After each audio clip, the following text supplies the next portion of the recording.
Tupa SK01 model. Ay, Tagalog pala tayo dito.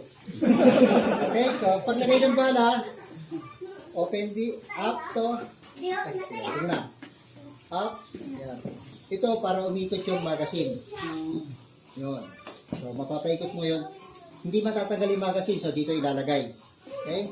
Gagamit tayo Tupa 22 grains na pellet.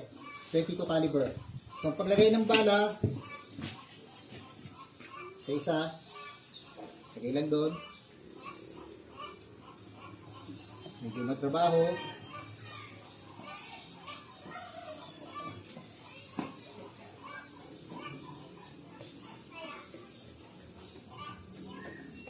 Okay, so 4.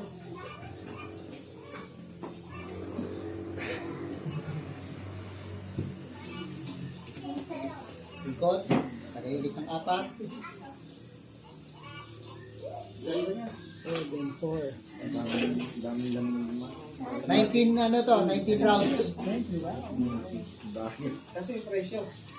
Pero mura na rin kasi kung Sa US to, kung bibili nyo, nasa 120,000.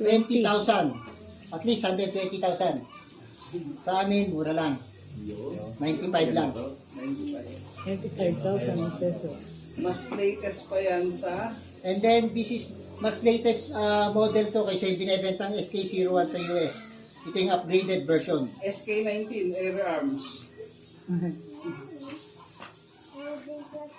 Maker nun, saka maker nito, isa. Isa, ang Air Arms, SK19. Okay?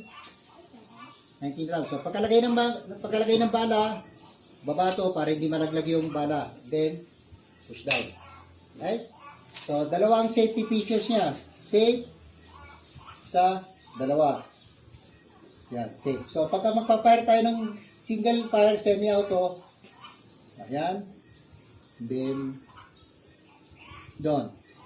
Yan yung semi. So, testingin natin konti. Dito tayo sa open.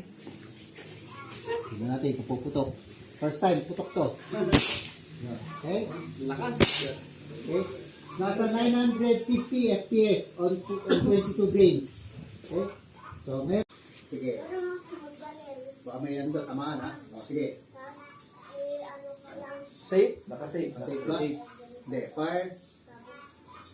Ito pala ako. Ayun. Sorry. Okay. Isa pa. Sabihin mo na.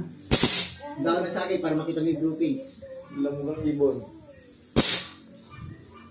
Wala na po. Di pa. Gusto ba? Ayun. Ayun!